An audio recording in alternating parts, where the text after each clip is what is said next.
Hi viewers, welcome to my channel. இன்னைக்கு நம்ம சேனல்ல BE பயோமெடிக்கல் இன்ஜினியரிங்க்கும் பிடெக் பயோடெக்னாலஜிக்கும் என்ன வித்தியாசம் அப்படிங்கிற பத்தி தான் பார்க்க போறோம். இதோட காலேஜஸ் தமிழ்நாட்டில் எங்கெங்கெல்லாம் இருக்கு, ஸோ இதோட ஃபீஸ் ஸ்ட்ரக்சர்ஸ் என்னவா இருக்கும் அப்படிங்கிறத ஃபுல் அண்ட் ஃபுல் இந்த வீடியோவில் நம்ம சொல்ல போறோம்.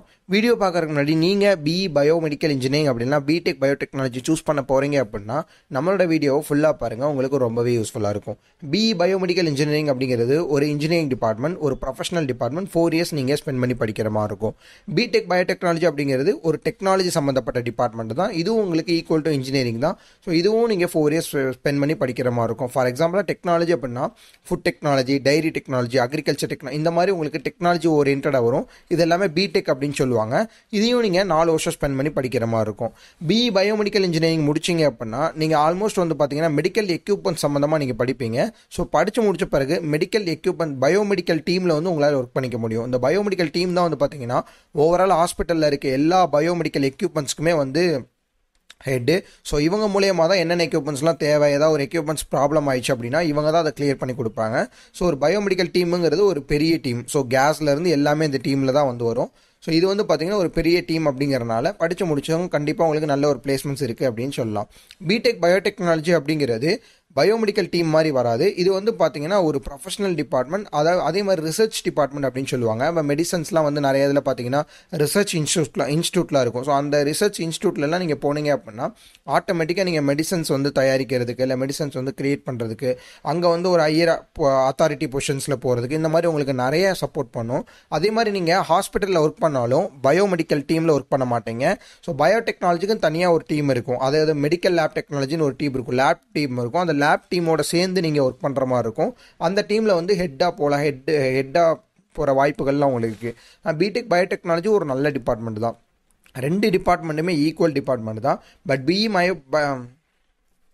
BE பயோமெடிக்கல் அப்படிங்கிறது நிறைய பேர் பாய்ஸ் வந்து சூஸ் பண்ணுவாங்க. பிடெக் பயோடெக்னாலஜி அப்படிங்கிறது பாய்ஸ் அண்ட் கேர்ள்ஸ் போத் 2 பேருமே சூஸ் பண்ணுவாங்க. ஸோ உங்களுக்கு தமிழ்நாட்டிலையும் சரி அதர் ஸ்டேட்லேயும் சரி நல்ல வேல்யூவான டிபார்ட்மெண்ட் இருக்கணும், நல்ல ஸ்கோப் இருக்கணும் அப்படின்னு கேட்டிங்கன்னா அந்த 2 டிபார்ட்மெண்ட்டில் பிடெக் பயோடெக்னாலஜி ஆல்மோஸ்ட் நிறைய பேர் சூஸ் பண்ணுறாங்க. ஸோ தமிழ்நாட்டிலையும் சரி அப்ராட் நீங்கள் போனாலும் சரி அதர் ஸ்டேட்டுக்கு நீங்கள் போனாலும் உங்களுக்கு இந்த டிபார்ட்மெண்ட்டுக்கு நல்ல ஒரு வேல்யூ இருக்குது. அதுவும் இந்த கோவிட்க்கு அப்புறம் நிறைய ஸ்டூடெண்ட்ஸ் வந்து பார்த்தீங்கன்னா பிடெக் பயோடெக்னாலஜி அதிகமாக சூஸ் பண்ண ஆரம்பிச்சிட்டாங்க. இந்த வருஷம் BE பயோமெடிக்கல் இன்ஜினியரிங்கை விட பிடெக் பயோடெக்னாலஜி தான் வந்து நிறைய பேர் சூஸ் பண்ணுறாங்க. ஸோ பிடெக் பயோடெக்னாலஜி பண்ணீங்க அப்படின்னா நீங்கள் படித்து முடிச்ச பிறகு மெடிக்கல் கோடிங் அப்படிங்கிற ஒரு லைனுக்கு எந்த ஒரு கோர்ஸுமே பண்ணாமல் உங்களால் போக முடியும். ஸோ ஐடி ஃபீல்டுக்குமே உங்களால் போக முடியும். அதான் மெடிக்கல் உள்ள ஐடி ஃபீல்டுக்கு உங்களால் போக முடியும்.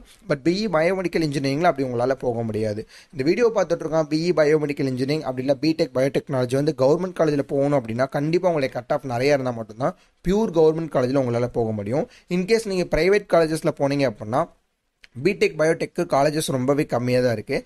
BE பயோமெடிக்கலுக்கு நிறைய காலேஜஸ் இருந்தாலும் உங்களுக்கு அந்தளவு ஸ்டாண்டர்டாக இருக்காது. இன்கேஸ் ஒரு நல்ல ஸ்டாண்டர்டான காலேஜுக்கு நீங்கள் போகணும், 2 டிபார்ட்மெண்ட்டில் ஏதாவது ஒரு டிபார்ட்மெண்ட் இருக்கிறீங்க, நல்ல ஸ்டாண்டர்டான காலேஜுக்கு போகணும் அப்படின்னா ஒன்று அமௌண்ட் நீங்கள் செலவு பண்ணுற மாதிரி இருக்கணும். அப்படி இல்லை அப்படின்னா நல்ல மார்க் எடுத்திருந்தால் மட்டும்தான் உங்களால் போக முடியும். நீங்கள் 450 மார்க் 430 மார்க் இந்த மாதிரி மார்க்லாம் வச்சுருந்தீங்க அப்படின்னா கண்டிப்பாக ஒரு நல்ல ஸ்டாண்டர்டான காலேஜ் கிடைக்காது. பட் ஏதாவது ஒரு காலேஜ் உங்களுக்கு கண்டிப்பாக கிடைக்கும். இல்லை நான் ஏதாவது ஒரு காலேஜில் படிக்க விரும்பல, நான் ஒரு நல்ல ஸ்டாண்டர்டான காலேஜில் படிக்க விரும்புகிறேன், ஒரு யூனிவர்சிட்டியாக பார்த்து படிக்க விரும்புகிறேன், அதுவும் ரொம்பவே லோ ஃபீஸ் ஸ்ட்ரக்சர்ஸில் படிக்க விரும்புகிறேன் அப்படின்னா டிஸ்கிரிப்ஷன் கீழே காண்டாக்ட் நம்பர் இருக்கும். காண்டாக்ட் பண்ணிங்க அப்படின்னா full and full free guidance கொடுப்பாங்க. எங்கே பிடெக் பயோடெக்னாலஜி இருக்குது, BE பயோமெடிக்கல் எங்கெல்லாம் இருக்குது, ஸோ அதுக்கான ஃபீஸ் ஸ்ட்ரக்சர்ஸ்லாம் என்னவா இருக்கும் அப்படிங்கிறத உங்களுக்கு ஃபுல் அண்ட் ஃபுல் ஃப்ரீ கைடன்ஸாக கொடுப்பாங்க. இந்த வீடியோ உங்களுக்கு பிடிச்சிருந்துச்சுன்னா நம்மளோட சேனலை சப்ஸ்கிரைப் பண்ணி வச்சுக்கோங்க. உங்கள் ஃப்ரெண்ட்ஸ் அண்ட் ரிலேட்டிவ்ஸில் யாராவது BE biomedical engineering BTech biotechnology பண்ண போகிறாங்க அப்படின்னா அவங்களுக்கு நம்மளோட வீடியோவை ஷேர் பண்ணுங்கள். நெக்ஸ்ட் வீடியோவில் பார்க்கலாம். தேங்க்யூ.